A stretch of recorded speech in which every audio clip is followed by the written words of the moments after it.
Commission కార్యాలయం గోడలకు గేట్లకు పోస్టర్లు అంటించారు. పీసీసీ అధ్యక్షుడి పోస్టర్ ముఖంపై కూడా ఈ పోస్టర్లు అంటించారు. నాంపల్లిలోని టీజీపీఎస్సీ, హైదర్గూడ్లోని తెలుగు అకాడమీల ముందు ఈ పోస్టర్లు కలకలం రేపుతున్నాయి. తెలుగు అకాడమీ పుస్తకాలు పోటీ పరీక్షలకు ప్రామాణికం కాదని ప్రభుత్వం కోర్టుకు చెప్పిన నేపథ్యంలో వాటిని ఎవరూ కొనవద్దని విజ్ఞప్తి చేస్తూ పోస్టర్లు అంటించారు. అలాగే టీజీపీఎస్సీ ముందు నేను ఒక నియంతని, తప్పు జరిగితే ఒప్పుకోను అని వెలిసిన పోస్టర్లు ఆసక్తి రేపుతున్నాయి. గ్రూప్ 1లో 150 ప్రశ్నలు తయారు చేయలేని తెలంగాణ పబ్లిక్ సర్వీస్ కమిషన్ ఎందుకు సిగ్గు అని పోస్టర్లు వేశారు. తెలంగాణ పబ్లిక్ సర్వీస్ కమిషన్ తప్పులతో నిరుద్యోగులకు ఎన్ని తిప్పలు అనే నినాదాలు రాశారు.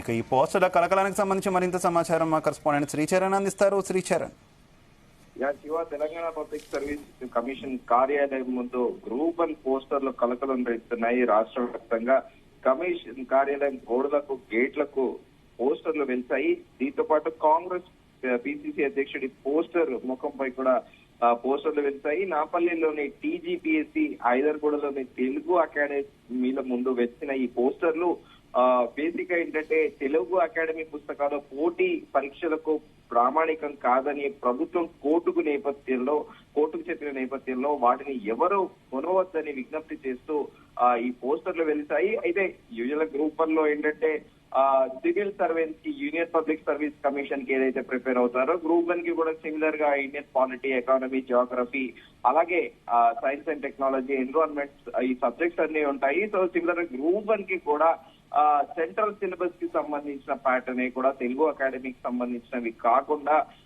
సెంట్రల్ చెప్పాలి, ప్రిపేర్ అవ్వాలి అంటూ అభ్యర్థులకి కోర్టులో ఈ విషయం ప్రభుత్వం చెప్పిన నేపథ్యంలో తెలుగు అకాడమీకి సంబంధించిన ఈ సిలబస్, ఈ పుస్తకాలు ప్రామాణికం కాదు అని ఈ నేపథ్యంలో వాటిని ఎవరిని కొనవద్దు అంటూ కూడా ఈ పోస్టర్లు వెలిసాయి. అయితే తెలంగాణ గ్రూప్ 1 ఎప్పుడైతే నోటిఫికేషన్ వచ్చిందో గత ప్రభుత్వం హయాం నుండి ప్రత్యేకంగా మిగతా సబ్జెక్టులతో పాటు జనరల్ స్టడీస్ తో పాటు తెలంగాణ హిస్టరీ కూడా ఒక సబ్జెక్ట్ గా ఉంది. ఈ నేపథ్యంలో తెలుగు అకాడమీ నుంచి వెలువడే ఈ local state civil service commission SSC ప్రామాణికంగా కూడా ఈ లోకల్ కూడా సిలబస్ కూడా ప్రిపేర్ అవుతూ ఉంటారు. కానీ ఎప్పుడైతే కోర్టు ప్రభుత్వం ఈ తెలుగు అకాడమీ పోటీ పరీక్షలకు ప్రామాణికం కాదని చెప్పిందో ఇమీడియట్ గా కూడా ఈ నిరసన తెలుస్తూ ఈ పోస్టర్లు వెళ్తాయి.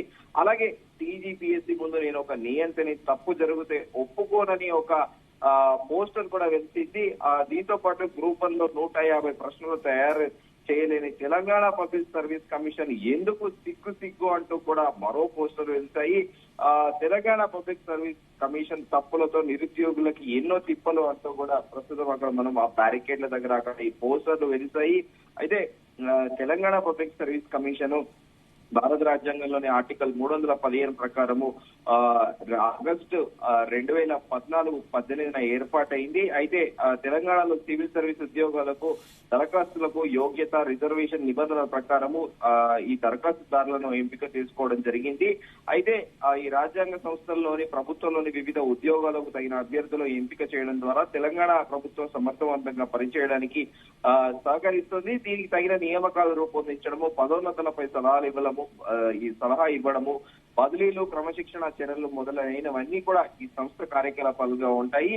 ఆంధ్రప్రదేశ్ పునర్వ్యవస్థీకరణ చట్టం 2014 ప్రకారం 2014 జూన్ 2న ఆంధ్రప్రదేశ్ పబ్లిక్ సర్వీస్ కమిషన్ నుండి తెలంగాణ పబ్లిక్ సర్వీస్ కమిషన్ అమల్లోకి వచ్చింది. 2015 ఏప్రిల్ 15 అప్పటి గవర్నర్ ఈసీఎల్ నరసింహన్ కమిషన్ అధికారిక వెబ్సైట్ ని ప్రారంభించారు.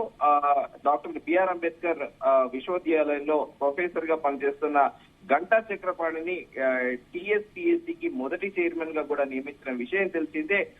అయితే ఇది కూడా 2014 డిసెంబర్ 17న కూడా అప్పటి గవర్నర్ ఈసీఎల్ నరసింహన్ ఆయన ఉత్తర్వులు కూడా జారీ చేశారు. అయితే ఇప్పుడు ప్రస్తుతం టీజీపీఎస్సీగా మారుస్తూ తెలంగాణ పబ్లిక్ సర్వీస్ కమిషన్, టీఎస్పీఎస్సీని తెలంగాణ పబ్లిక్ సర్వీస్ కమిషన్ గా టీజీపీఎస్సీగా మారుస్తూ ప్రభుత్వ ప్రధాన కార్యదర్శి శాంతి కుమారి ఐఏఎస్ 2024 మే 27న ఉత్తర్వులు కూడా జారీ చేసిన విషయం తెలిసిందే.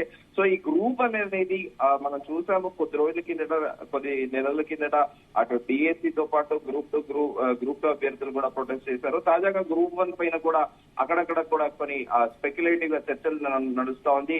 గ్రూప్ 1 మెయిన్స్ ఎగ్జామ్స్ సజావుగా సాగుతాయా? ఎందుకంటే దీనిపైన ఇప్పటికీ కొన్ని కేసులు కూడా కోర్టులో నడుస్తున్నాయి. మరి ప్రభుత్వం యథావిధిగా షెడ్యూల్ ప్రకారంగా పరీక్షలు నిర్వహిస్తుందా, లేకపోతే మళ్ళీ కోర్టులో ఎవరైనా క్వేరీస్ ఏమైనా ఇష్యూస్ రైజ్ చేస్తారా అనేది కూడా ఒక డైలమా అయితే నెలకొని ఉంది. Shiva, okay, thank you శ్రీచర్.